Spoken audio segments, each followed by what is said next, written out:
Okay, welcome back to episode 17 now of Ag Inspire Conversations. My name is Tommy Heffernan. The concept is very simple. It's to have interesting conversations with people doing inspiring things in agriculture.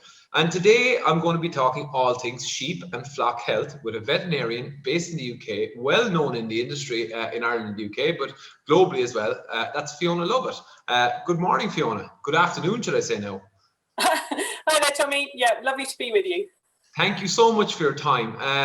I have a bookcase behind me here, and if you're doing Zoom webinars and you have to have your bookcase behind you, but I have a couple of sheep books, Phil Scott, Neil Sargson, but they were very useful to me in practice. But somebody I've gone back to time and time again over the last 5, 6, 7, 8 years has been yourself.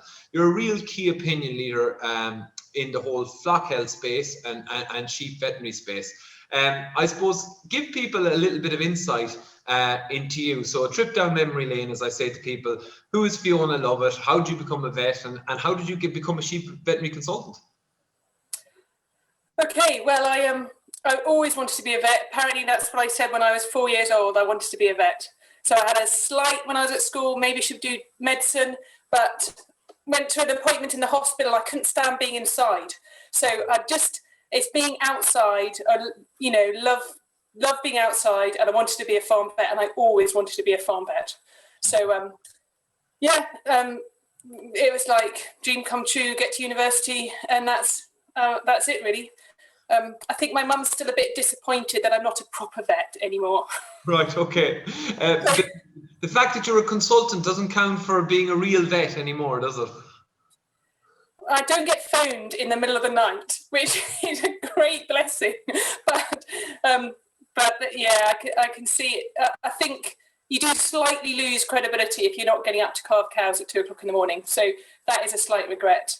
And at lambing time particularly, I love lambing time. I love being out there, busy lambing sheds, but I go around to my neighbours and bother him, and it's just different. So as a consultant, the first week of April is actually quiet because everybody, we've had a manic February doing diets for people, sorting out pre-lambing things.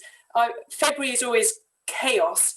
And then by the time everybody gets into the lambing shed, they don't want to talk to us anymore. So it's sort of rediscovered the fact that actually, if the kids are on holiday early April, that might be a time to have a holiday instead of being in a lambing shed, which is a bit weird. But isn't it so reflective of the work you do in prevention that most of the work is before the critical period? So you talk about being busy in February pre-lambing with diets, like that's setting up the infrastructure nutritionally and whatever it is in the farms. It's all about prevention in your role there, isn't it? Yeah, absolutely, definitely. And for all the people who say, and any one of us who as vets doing sheep work, we're quite a rare breed, and people say, well, the price of a vet, a yow's not worth the price of a vet.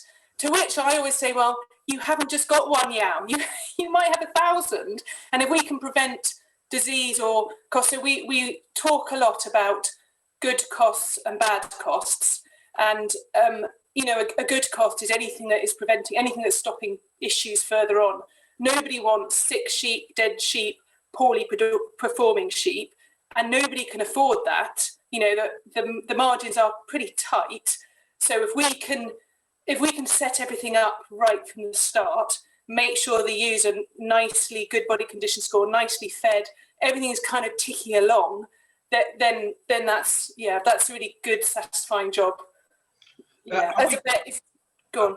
Are we good, Fiona, at actually measuring and managing in flocks? I've done flock work and dairy work and different things, and certainly in dairy farms we've got really up to speed with looking at our key performance indicators, and I know we're getting better at it in flocks. What's your opinion? I know you do work in the UK and Ireland and further afield.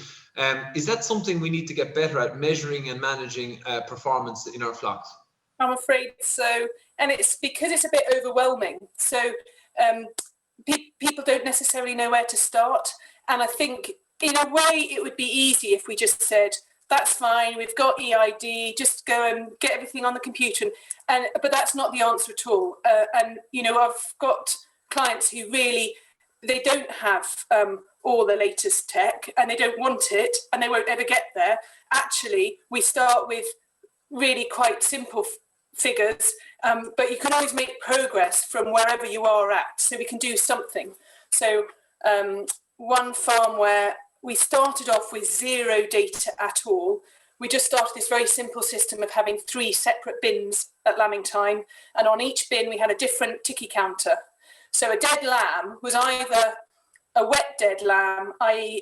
it had never properly breathed, that went into the wet deads, or it was a lamb that had been born and been licked but then died, that went into the middle bin, and a lamb that came in off the fields went into the 3rd bin, and a button was pressed when it, so it took a nasty, no one likes to count dead lambs, no. That's depressing as a start, but actually, if we don't have any data from when they're scanned to when they're sold, and those are the first 2 bits of information, those are my outside bits of information. But if we can get a bit of detail at lambing time, then, and if we can do that simply, then we've got a bit more to go on and a bit more to make progress with. And actually, we're all quite competitive. So if we can work out the simple bits of data and think, okay, well, I've got this far now how can I just improve that a tiny bit or whatever it is? So, but I would never try and foist a bit of, kit on somebody who doesn't want to do it. The number of EID kits that live under people's stairs and they have never come out for the box and they're still under the stairs, on good farms, people are just overwhelmed by it and they don't know where to start. And so I think, all the time I'm trying to make progress for where we're at and not be aspiring to where you might be or, unrealistically. But because we can make progress everywhere. But it mainly is talking prevention rather than fire brigade stuff. It's a quote I came across in lockdown: progress over perfection. And I think it really fits with farming, because with weather and different attributes, different challenges in farming, it's so hard to achieve perfection. I've never seen it done. But if we can make slow progress, because often you fix one problem and something else appears again.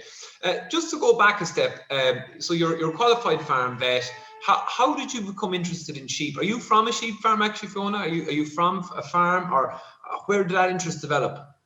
No, I've always been much more interested in the farm side than other bits of veterinary. I started as a mixed practice, but I'm up in the northeast in sort of proper in the Durham Dales, and sheep farming is really important here. We had 500 farm clients within the practice.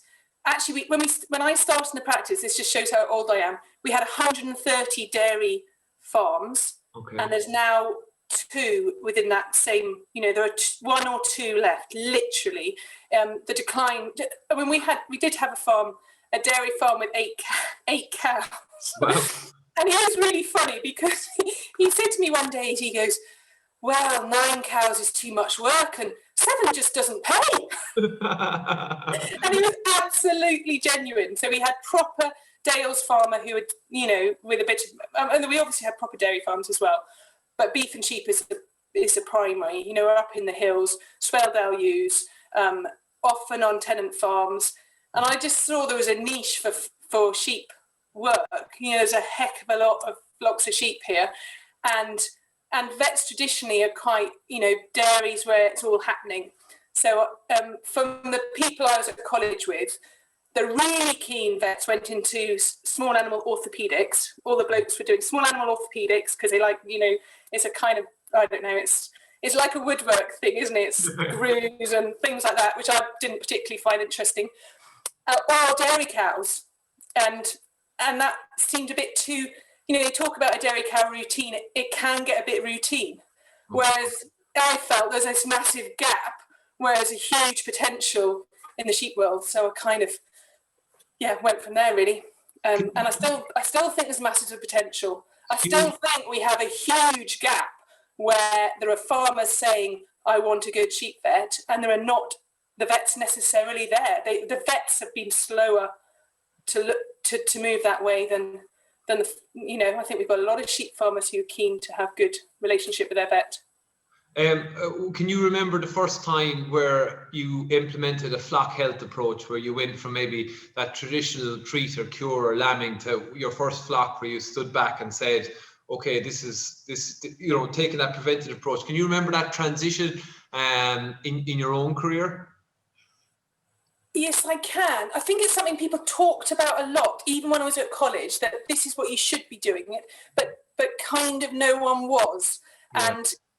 And it's because you kind of have to really get into the. There are no shortcuts or easy answers. There's a lot of data that's difficult to draw out. You might be looking through sales records, or the most easy bit is always the scanning data, because someone's written it down, usually on that tiny bit of paper, but it's there. It's, so you start with that.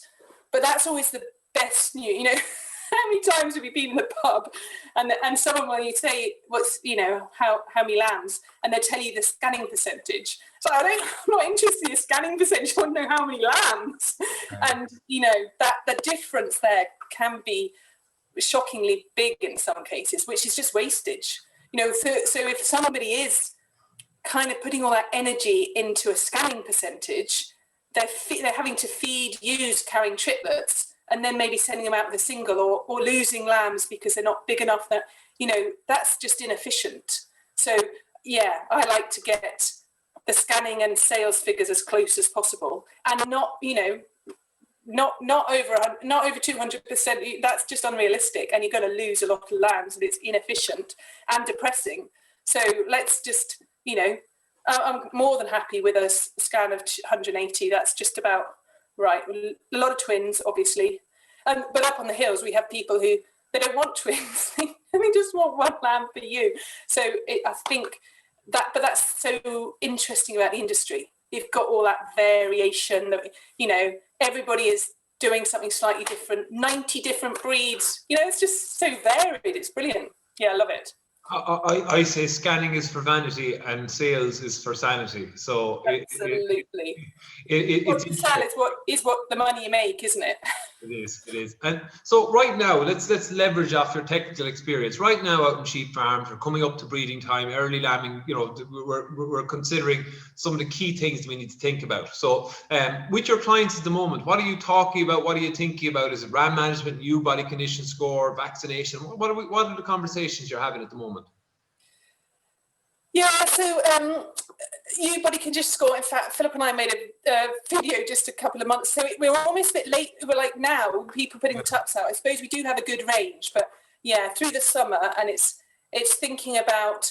I think one of the things we keep coming back to is don't think of just you've got a flock of sheep.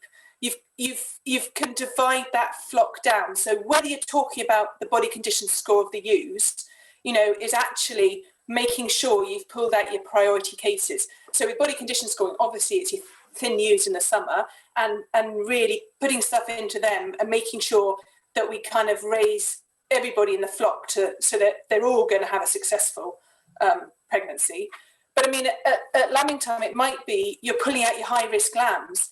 Don't think I've got to blanket treat all my flock. I can focus in and get, so it's this business of, let's get a bit of granularity into it. So without going into, I'm not into individual medicine. Obviously, I care about the individual sheep, but I'm not interested in necessarily being called to treat an individual sheep. I think those days have gone.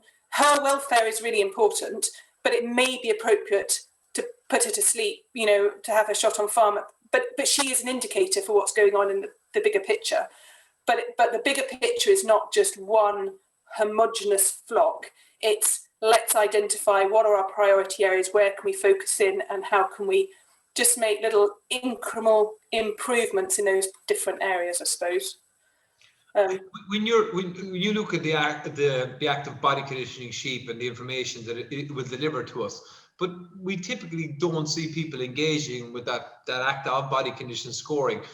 How do we, with any of these simple things, how do we sell them, or how have you found getting people to do some of that measuring and managing on farm?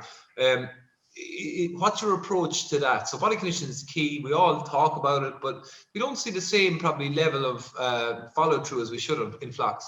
No, and it's a struggle. And I'm not totally sure what the answer is, Tommy, but it's some of it is just enthusiasm and making little bits of progress, but always using what you do have. So making, going on farm and just going through animals with people and having a different decision to make depending on, so I don't make a different decision if she's a 2.5 or a 3.5. Or I do if she's a 2.5 or a 2.25, then then you might. But actually, I want to be talking the same language as the farmer. So we're both. When he phones me, and says, "Well, I looked at this, this group of yows, and this is where we're at." Then we're talking the same language. So we need to have kind of calibrated each other together. But equally, actually, we're probably then going to make decisions on: are they fit? Are they fat? Are they thin? So we're not doing the fine numbers in making a decision, but we are getting a picture of what's going on, and then we can get a picture in a month's time or whatever it is. And if everything is 100% and everyone's making as much money as they want to make, or getting as much, then we don't change. We don't change what's going well. Yeah. But unless we have some sort of measure on it, we don't always know if things are going well or badly. We've had places where we've turned up, and it's not till you've had that conversation and gone through it that actually you've said, you're losing 40% of your lambs, and the chap didn't even realise. So, that's an incredible situation for an industry to be in, that people can be carrying on and going through all that effort. It takes as much to look after. It's not an easy job, is it? No, It's about being as efficient as you can and get as much satisfaction as you possibly can. It's What happens in situations like that where people are, and we see it across all farming sectors, where you get used to something, whether it be mastitis in cows, lamb losses, poor conception rates in any animals, and it kind of creeps up on you, doesn't it, sometimes, and you don't see it. Are we doing a good enough job educating people and making people, look into their systems and ask questions, or is it just because it's busy and we don't sometimes stop and think? Yeah, I think it's like, I think sheep lameness is a really good example of that. The number of times I've sat in a kitchen, chatted to someone, and they said, "Oh, we haven't really got many lame sheep." And then you go out and you look at them, and as a vet, you always do see all the lame ones, and the farms get money. but still, actually, it's going out, and I think people don't see it. So I often say to farmers, it doesn't have to be your vet. It could be your wife, your neighbour. Why take someone else with you and look critically at your flock and be honest with yourself? Because if you've got lame sheep in there, they are a high risk, and they're only going to make the situation worse. So the predominant causes of lameness, foot rot, CODD, are highly infectious. So every one lame ewe, yes, she's a problem, but her biggest problem is that she's spreading that to other people in the group. So unless we can be honest with ourselves, one farm I went to where he honestly didn't think he had a problem, we stood in the field and counted over 30% lame in the field, and then we gathered them in and turned them up, and 55% had a lesion on their foot. So he had a hideous situation, and yet in the kitchen he'd said, "Oh, I don't really have that much problem with lameness." He just he was totally oblivious to it. It was totally genuine. He just didn't see it. And we don't like to admit things. I don't think there wasn't anything bad about him. He just needed someone to come along beside him and say, you do have a problem, but we can do something about it. So then the other issue we have is people who, if you've got sheep, you've got lame ones. They've accepted that norm, and that's a brilliant way that we don't have to do something about it. If we think that's normal, then we're okay with it. And until we face it and say, actually, I need help, I need to do something, or what I'm doing actually isn't working. It's taken a lot of time for people to change where they're at, and sometimes that's we've got some great research. Sometimes farmers say to me, "Oh, what's new? Nothing ever new happens," and you're like, "Well, actually, there's quite a lot going on. There's quite a lot of research, but it's like you have to want to take it on board and make changes. And it's our responsibility to hold people's hands and walk them along the way without either throwing huge bills at them or unachievable things. So I always think everything has got to be in very small bites, for me personally, but I think that's the same for everyone. I think it's a really important message, though, when it comes to any livestock performance, that you pick something that's achievable and short term and show a result with it. And that mightn't be the first thing you want automatically either. You think the most dramatic impact, but it's something that the farmer, and you can get that win and that confidence as a team together. Isn't that really important? When you talk about changing people, right, and the person who by no fault of their own doesn't see what they're doing, and maybe we've kind of answered the question there, but changing behaviors is very difficult, and especially if you've established behaviors. Is there a situation where sometimes you go in and you say you can change, or do you think everything's winnable? The ones that are not winnable are the people who I don't like to I don't like to say that this publicly, but there are a percentage of people who, quite frankly, they don't necessarily want to change, or they're prepared to accept a very poor standard. And I'm afraid I can't reach those people, and I don't sort of try to. So I'm well aware there are really well engaged people who really want to make a difference, and that's great. I think gone are the days of making people do something. Either you can see it's got to be this autonomous motivation. You can't, if a government comes along and says, we need this piece of data, or you must do this, personally, I don't think that works, because it just makes you go, you can't tell me to do that. So we have to be much cleverer about it. But if somebody wants to make a change, then I think absolutely we can work on it. Yeah.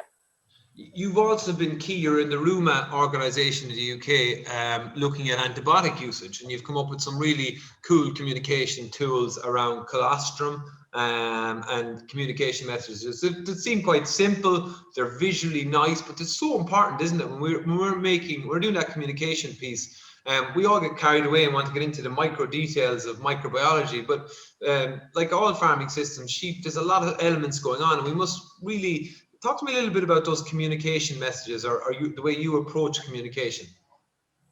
I think I was just talking to my husband at lunchtime today. So I think from a science point of view, as scientists, we want to get to the nitty gritty, we want the detail, and we understand that a lot of what happens on different farms, it's sort of anecdote, and it's a bit of, well, I've tried this or do that, or there's a kind of n=1 when you've only got one flock.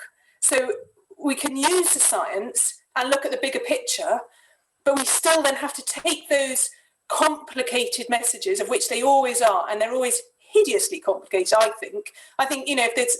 If there's one thing I've learned since I graduated, was how much every day I think, actually, there's so much I don't know. We don't know the answers so often, and we're making a sensible decision based on the evidence we do have. But I think when we get to an industry level, we have to be very clear, and we have to be very precise about clear messages. There may still be scientists in the background squabbling a bit. I mean, we're seeing this all the time with the pandemic. If a senior scientist says, well, why are they doing that? Suddenly the public go, well, the scientists don't know what's happening. And suddenly everybody uses an excuse for not, they're not then going to do their part, because they think, well, if the scientists don't know, then how do we know? So we see it in sheep farming all the time, and then it's a brilliant excuse, isn't it? That, well, I can't do it because the science doesn't, no one knows, it doesn't, where actually there's a heck of a lot that we do know and we can make progress on.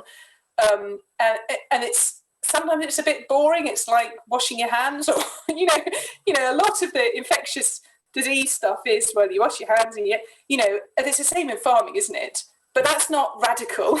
It's making those little progress. So we've done quite a lot of meetings recently looking at, the whole British cycling team and how, Chris Brailford. So you can't just change everything. You can't change one thing a massive amount, but you can change a lot of things a tiny amount. And sheep farm, I've used that as an illustration for sheep farming. So it might not be that washing your hands on this occasion is going to make the difference. But if you constantly have that in the back of your mind, you just or you have, you always disinfect your stomach tubes, or you have really key attention to detail. That's really important. And it might only inch you 0.5% or 1%, but actually that bit is, and then you're also doing this and you're also doing that, you get that cumulative effect, which is really, really powerful. And we can all make lots of small changes. So but the messaging is difficult. Yes. Are you a fan of standard operating procedures written up on the farm? Is it a herd health book? Is it apps? Is it how do you, so you go on to farm or probably Zoom, in current circumstances maybe, and how do you leave the lasting change? Is it true standard operating procedures? Is it printing out those routines? What works on farm for you? I think different things work for different people, so it's not like there's a one thing, but I do find it's useful to go back to standard things. So for example, with lameness, I will often go back to the 5-point plan because people see it, they recognise it. So, but I wouldn't just say, here you are, you've got 5 things to do, because it's never that easy. But that one farm, I would have used the sort of standard stuff and then made it really specific for that farm. So, what absolute individual thing could that farm do that might work towards that point? So, because we are all different and everybody has different strengths and weaknesses stuff. But if we don't use something like the 5-point plan or something that's standard and out there, then you're kind of missing a big trick, because that could possibly sort out 80% of it, and then you can tweak the finer details where you're pushing your little 1% or whatever. I'm sure people would love you to say, well, there's actually a footbat that if you put this in it and this in it, it's going to get rid of lameness. And in fairness, footvax, the vaccine is a huge tool there, but used on its own without other things and other dynamics of the 5-point plan, you just don't see the results. You also were a key person in setting up flock health clubs. I believe it was your idea, wasn't it? Flock health clubs? Yeah. Flock health clubs are definitely my idea. So, but that came out of some research that they did at my colleague Jasmine mainly at Nottingham University. So back in 2013. So they asked a load of sheep farmers, what do you think about sheep vets? And then they asked a load of sheep vets, what do you think about sheep farmers? And it was really distressing. We were in a very poor position. Right. And in some situations, people are still in that bad place in a way. So where you haven't, it identified that farmers thought vets weren't interested. They were more interested in dairy cows, that they didn't have a consistent service. And that's sort of a lot of practices maybe had given the sheep work to the new graduate who didn't stay around. So then, you could understand farmers disengaging. There's also the economic issue. Sheep farming does not make a massive amount of money, and so if you're then expected to spend £1 or £2 per ewe on a consultant, you think, well, actually, how does that tie up? So with a small flock, we thought, well, and it came directly out of this piece of research. Well, if we can get small flocks together and share the cost for the vet, and also do that peer-to-peer learning thing, but keep the vet right in the centre, we've been quite bowled over by the response actually. So we know there are over 115 vets who said, yes, I'm running a flock health club, and people have struggled because of COVID. It's hard enough getting farm. Actually, sheep meeting's often quite easy to do because sheep farmers love meeting, but they don't necessarily like this sort of, technology is not top of. So vets have struggled a bit from that point of view. But, there's still the key thing, and we've done some just very recently, in fact, we're just submitting it, some research where either vets were interviewed and they indicated why and how they thought the Flock Health Club was working. And then we did an online survey and got farmers to say how their practices had changed. So we've got some really neat evidence to show that the Flock Health Clubs have had, good impact. And the key thing, I think, is that it was vets showing an interest, and then, and farmers thinking, oh, the vet cares about us, and we can, and that group learning, and they've been great. I'm so passionate about the fact that vets can make a brilliant impact on sheep farms, but it still has to work economically, and you've got to be realistic as well. And I think that's where they've worked because they're we did consult a lot with the National Sheep Association and NFU, and to work out, okay, what are the sticking points, what are the barriers, and how can we sort of move past that. But it takes vets that are keen and motivated, and it often takes clients within the practice as well, farmers who say, yeah, actually, I do want a better relationship with my vet, and I want to make progress in these areas. So we have to move away from the head in the sand. Oh, it's too difficult. Oh, it's too expensive. Oh, they won't pay. We kind of moved past that. But let's forget about problems, focus on solutions. Because even over in Ireland here, there's Flock Health Clubs about 20 miles out the road. It was a farmer who set up a Flock Health Club. So it was my farmer practice, the vet who'd taken over from me, Mark, and John set up a Flock Health Club. John was, and it's gone from strength to strength. I know from talking to farmers and talking to the vet, Mark. There's a couple of elements to it, Fiona, which is surprising. Well, we have our discussion groups to Chagos here anyway, but there's a real social element to it pre-COVID. There is that peer-to-peer learning. And again, like even as a vet, if you don't know all the answers with sheep medicine, if it's not your strength, you can learn them based on the conversations that are occurring. Because it's like the way sheep medicine's evolving, dairy and beef and all the other disciplines, and often it's mixed practitioners, we can't retain all the information in our heads all the time. But if we go back to basic principles and have some of that literature and the work that you've done as a backbone to it, it can be very valuable, and we can all get better and learn. I think the vets can learn as much as the farmers. And that was one of the barriers, actually. The vets were saying we haven't got the confidence because, so it does. That's why I think we'd reached such a low point, that actually you need to be on sheep farms, talking to sheep farmers to have that experience and confidence, and you need to. So from that point of view, it works both ways. I think I've got a pig in the background. Do apologise if there's funny noise. No, that's okay. That's okay. If a pig bursts into my office, then I might have to. No, we'll just keep going. It'll be a first for me on Zoom meetings. Tell me about what's the state of play at a national level in sheep farming in the UK now? What's morale like?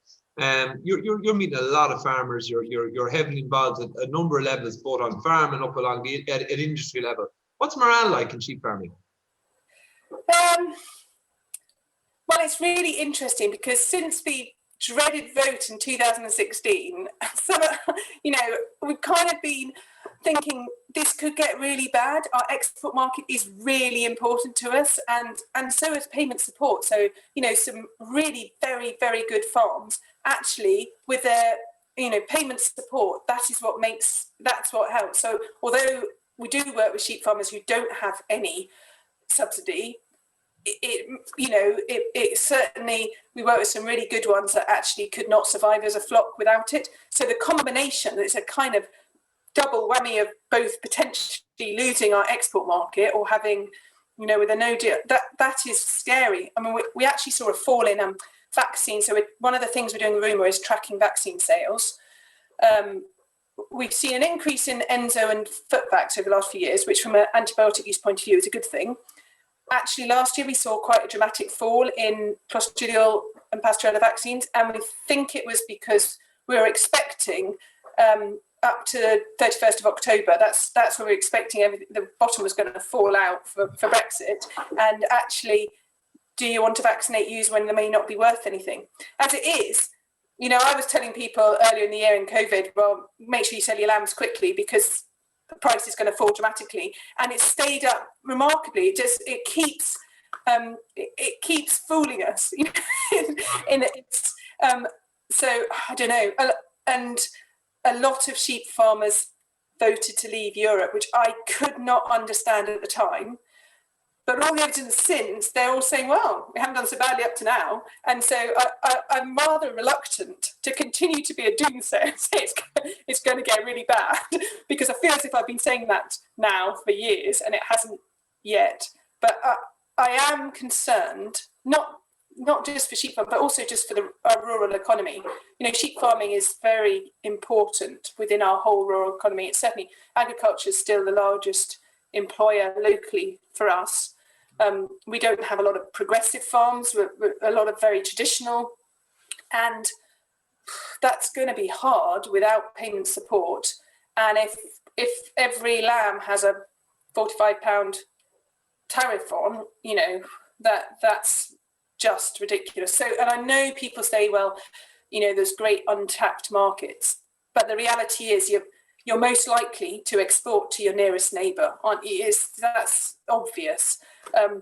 So yeah, I'm concerned about the future, but equally, I think it encourages me that farmers who are doing well, who are controlling their costs, and who are currently in the top, probably 20% performing, then I think they've got a good future, as long as things don't go really bad and they lose their business in the meantime. Tell me, what's your attitude? You know, we're all talking about the big S word, sustainability, and you know, when you think about sheep farming, you think about the price of wool.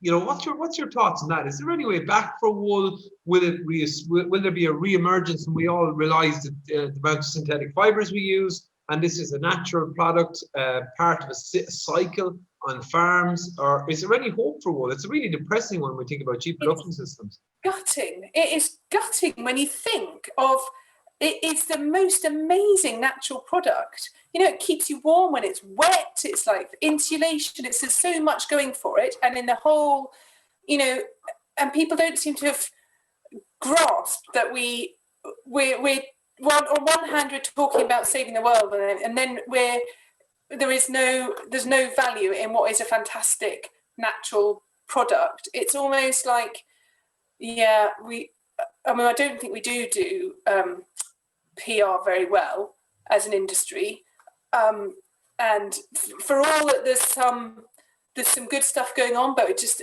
in terms of the, you know, I think we get a bit in our own bubbles. Social media's kind of, you know, if you're only followed by other farming people and that's who you follow, and then we're all in this, actually out there in the real world, a lot of things, certainly for here, are London-based media, very, very anti, just not understanding rural, the countryside farming. Yeah, I don't like to be depressed about things, but it is a concern. And the falling consumption of lamb as well.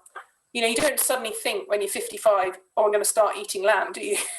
But you know, that's the demographics is very much, it's a older, certainly there's a lot of lamb eaten, particularly in ethnic communities, and globally, small ruminants are where it is at. This is what I keep saying to my cowboy vet friends. You know, globally speaking, sheep and goat production is hugely important.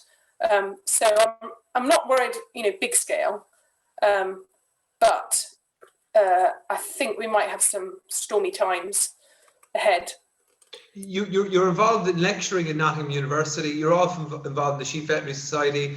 You also, it was 2-3 years ago, I'm very bad at time now, but you know, World Sheep Veterinary Conference in the UK. So how do you manage your time?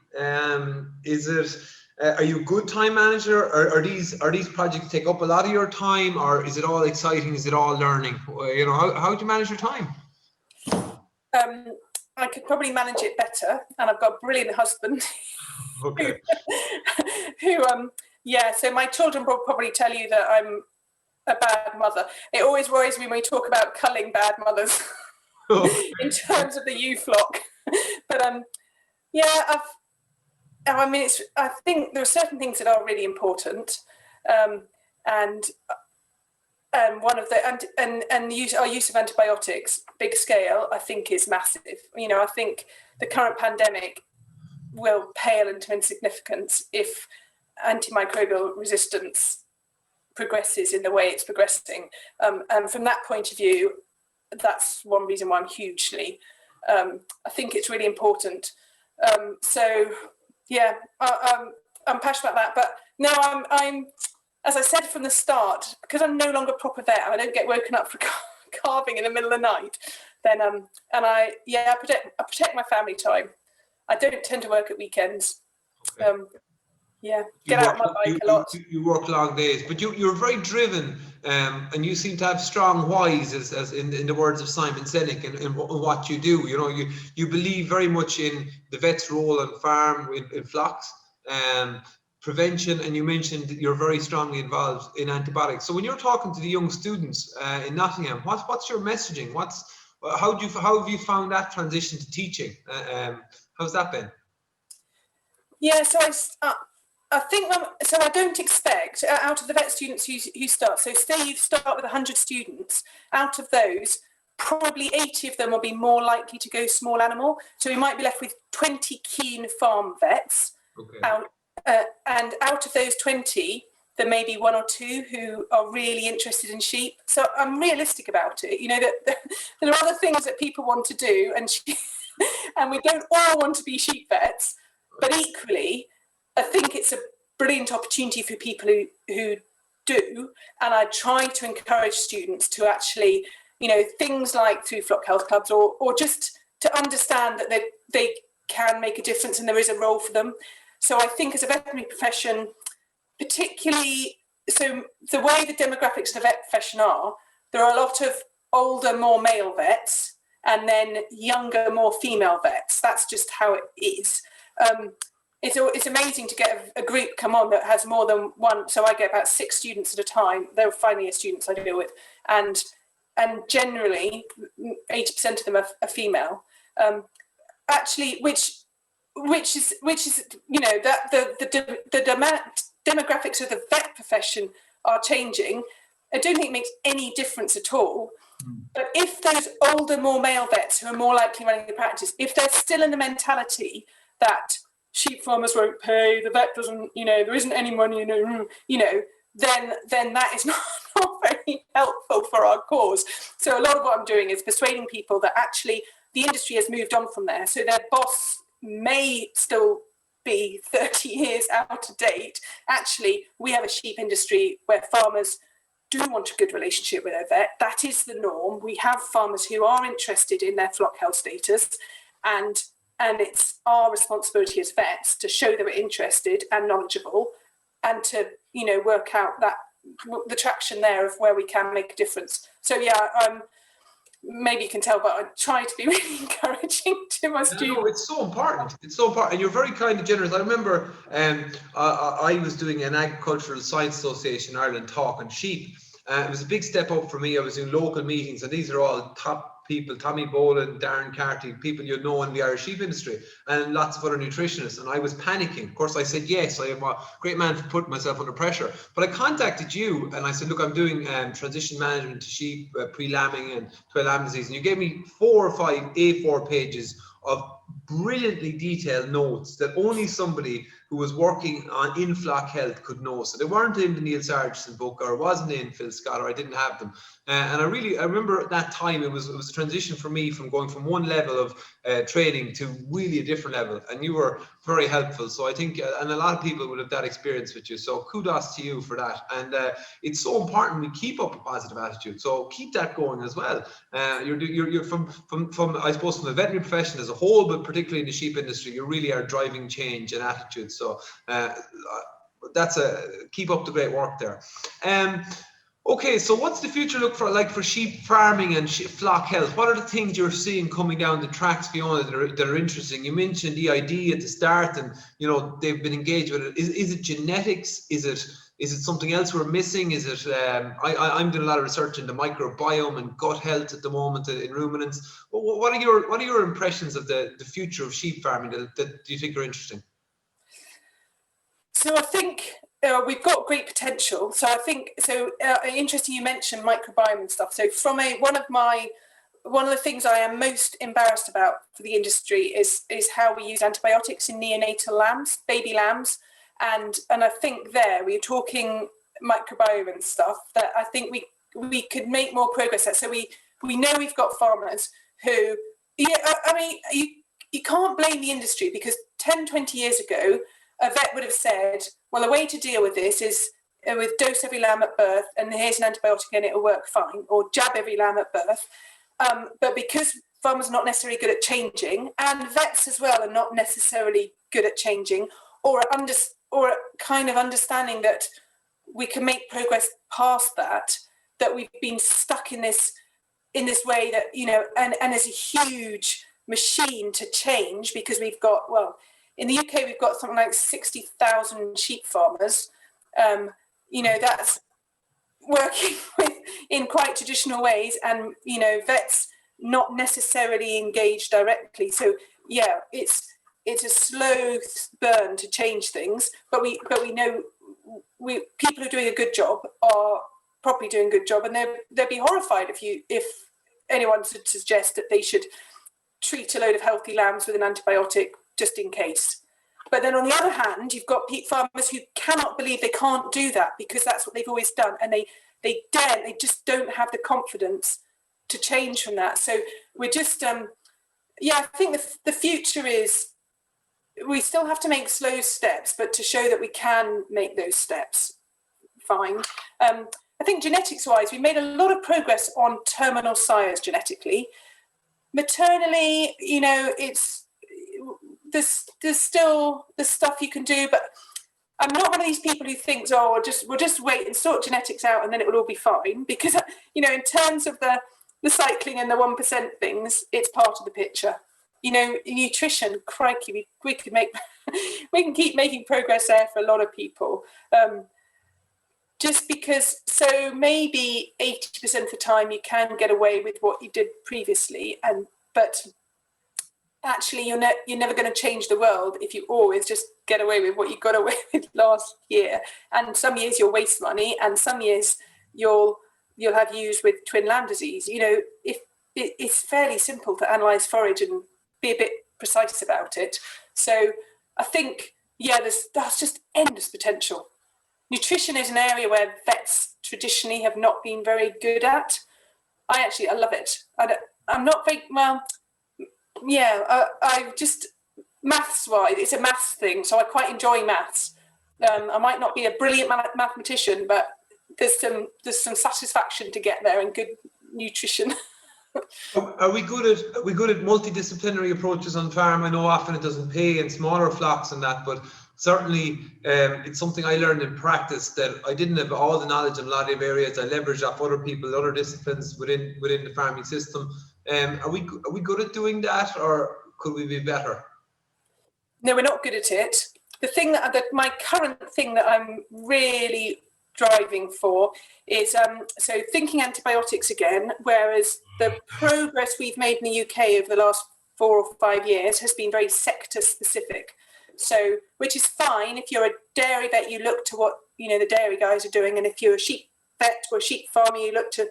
But actually, it's saying, can we just look at this from the aspect of farm vet on farm, where they're faced with mixed farms, sheep, beef, maybe dairy. Maybe that farm also rears 30 turkeys for Christmas. Whatever it is, let's not have different messages. Don't expect that farm vet to be an expert in what the sheep sector are saying, or what but actually, can we distill it all? So we're talking about, the approach from a farm vet point of view to have champions in appropriate use of antibiotics. So good preventative measures, and not just here's some training, but can we set achievable goals and then be accountable? So go back to those vets and ask them how they're doing on their goals, and if they haven't achieved them, do they want to change them, or do they want to set different goals, but actually make it a very interactive thing. So I just feel that we slightly missed the fact that all antibiotics go through a vet. The vet's the guardian, the gatekeepers, whatever you want to say. But those vets are busy with a number of different things. They're not thinking, I'm a sheep vet, I'm going to be an expert in sheep. Thankfully, there are only a few of us in that position. But they are thinking, how am I going to assimilate all this information and talk to the farmer with one conversation, but actually the principles are the same. And good preventative and responsible use. So I try desperately not to talk about reductions in use, because I think that's not necessarily appropriate. It's responsible use. So there will be years where actually responsible use means using it. There are farms where actually they need to use antibiotics where they're not currently, and they've got a welfare problem because of it. But there are other farms where they're using it prophylactically or metaphylactically. They're just using it just in case, which is not appropriate. So we're talking appropriate, responsible use is where we want to be on every farm. The word reduction, because that's something I use. I use the word reduction a lot, and it's interesting that you see that where it's you go on a 5-year program on a farm that year 3 the weather changes, something happens in management, make bad silage, something goes wrong, and you have to end up using more antibiotics for some reason or another. So and if success to that farmer means reduction, then you kind of think, well, what's the end point? Okay. And the end point is not don't use any at all, because that then you've potentially got welfare things. And I think farmers are thinking, well, I use it because I have to, and I've got to have the health and welfare. So yeah, it's different. It's the nuances in conversation, isn't it, where it's tricky. And certainly with lame sheep, people get very confused that you're saying a sheep lame, clinically lame with foot rot or COGD, you should treat with an injectable antibiotic. So then they're thinking, well, now we're getting a mixed message. But actually they're not, because the main message is, let's stop the sheep getting lame in the first place. And then we don't have to treat. But then that's a bigger picture. And it takes teasing out. And sometimes people don't want to tease out the detail, do they? They kind of, maybe that's human nature, isn't it? Yeah, we always like a quick solution where we're all similar in our lives in that way, that if there's an easy way to do something. Fiona, who's inspired you in your own veterinary career, in your own career over the last number of years? Who've been your inspirations? Who have been my inspirations? My mentor supervisor for my certificate was Agnes Winter, professor at Liverpool. And I'm also a massive fan of Michael Clarkson, so I wasn't at Liverpool, I was in Bristol. But Michael Clarkson is a really good friend. He's a Christian. He inspires me on a number of different levels. So he's retired now as well. So, I just think, there are people out there doing really good stuff. I don't, Anne Riddler in New Zealand, we had a Zoom call with her the other day. So she was taught at Nottingham for a short while. She didn't. She taught at London for a short while. And she's back at Massey. There's the people, a lot of passionate people within our industry, not just sheep vets, although those were all sheep vets I mentioned, I agree. But, we're just part of the big farm. I generally work with dairy cow vets because that's a majority, isn't it, in our profession. And I'm generally the person waving the lone sheep flag. Yeah, you're doing a very good job of it. Listen, it's been fantastic to chat with you. It's been a wonderful conversation. Keep up the good work. Keep up the enthusiasm. And you're doing a lot of research as well. I know you're involved in research projects, and you're certainly somebody that I continually to go back to see what Fiona's seeing now, because people say there's no new research coming, but every time I hear you speak, particularly on the ADHB YouTube channel, I love those videos that you do. I always pick up 4 or 5 things every time. So thank you for that work. So keep up the great work. It's been a pleasure to talk to you, and keep flying the flag. Yeah, we will. It's been great chatting, actually, Tommy. I've really appreciated it. Thank you.